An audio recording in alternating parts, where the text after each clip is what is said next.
દાહોદના દેવગઢ બારિયા નગરપાલિકા પેટા ચૂંટણીનું પરિણામ જાહેર થયું તો ભાજપના 6 સભ્યોને સસ્પેન્ડ કરાતા ખાલી પડેલી બેઠકો પર ચૂંટણી યોજાઈ હતી। ચૂંટણીમાં ભાજપને 4 બેઠકોનું મોટું નુકસાન વેઠવું પડ્યું છે। ભાજપ પાસેથી 4 બેઠક કોંગ્રેસ અને આમ આદમી પાર્ટી આંચકી લીધી છે। દેવગઢ બારિયા નગરપાલિકામાં ભાજપે સ્પષ્ટ બહુમતી ગુમાવી તો ભાજપ પાસે 9, કોંગ્રેસ પાસે 5 અને આપ પાસે 2 બેઠક છે। કુલ 8 બેઠકો પર અપક્ષ ઉમેદવારો વિજયી બન્યા છે। સદસ્યોની કુલ સંખ્યા જોતા બહુમતી માટે 13 બેઠકોની આવશ્યકતા છે। ત્યારે મોડેલ સ્કૂલ ખાતે યોજાયેલી મતગણતરી શાંતિપૂર્ણ માહોલમાં સંપન્ન થઈ છે।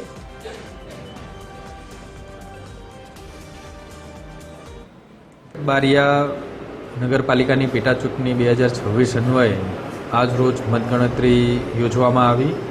એમાં વોર્ડ નંબર 1માં જયેન્દ્રસિંહ કાળુસિંહ રાહુલ, વોર્ડ નંબર 4માં સરલાબેન રાજેશભાઈ મેડા,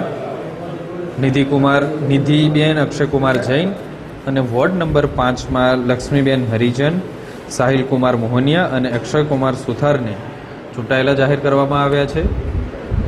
આમ 2 સીટો બીજેપીના ફાળે, 2 સીટો કોંગ્રેસના ફાળે, 2 સીટો આમ આદમીના પક્ષના ફાળે જાય છે।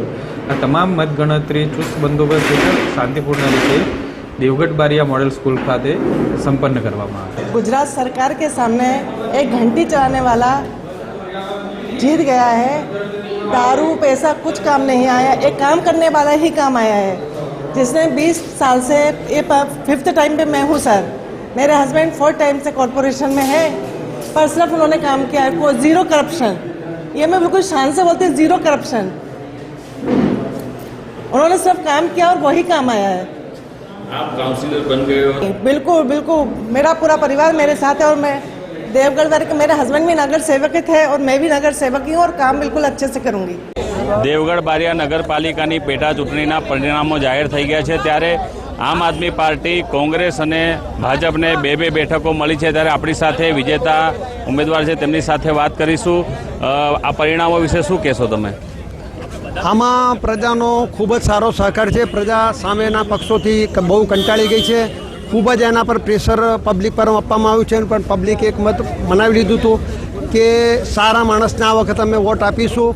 અને બીજું સામા પક્ષના અમારો કોઈ વિરોધ નથી, પરંતુ છતાં બી અમે કહીએ છીએ કે આવા નાના નગરપાલિકાના ઇલેક્શનમાં 6 ધારાસભ્ય, મંત્રીઓ અને દાહોદ જિલ્લાના બધા પદાધિકારીઓને જો નાના ઇલેક્શનમાં પ્રચાર કરવા માટે આવવું પડે એ એમના માટે નાલેસી ભર્યું કહેવાય કે આટલા નાના ઇલેક્શનમાં જો તમારે આવવું પડતું હોય એનો મતલબ એ થયો કે તમે લોકો કામ કરતા નથી, પ્રજા વચ્ચે જતા નથી, ફક્ત વોટના ટાઈમે તમે રાજકારણી અને તમારો રમત રમો છો।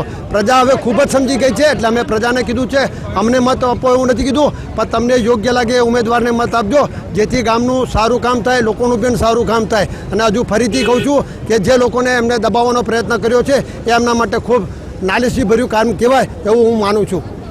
તો દેવગઢ બારિયાના નગરપાલિકાના પરિણામો બાદ જે આમ આદમી પાર્ટી 2 બેઠકો જીતી છે, કોંગ્રેસની 2 બેઠક આવી છે, સાથે ભાજપ પણ 2 બેઠક મેળવી છે। આ સાથે ભાજપની જે 9 બેઠકો હાલ નગરપાલિકામાં છે, જ્યારે કોંગ્રેસની 5, આમ આદમી પાર્ટીની 2 અને અપક્ષના જે 8 ઉમેદવારો છે, એટલે કહી શકાય કે દેવગઢ બારિયા નગરપાલિકામાં હાલ ભાજપનું બહુમત નથી। ત્યારે આવનાર સમયમાં આ જે અપક્ષો છે કોના તરફ જાય છે તે જેવું રહેશે।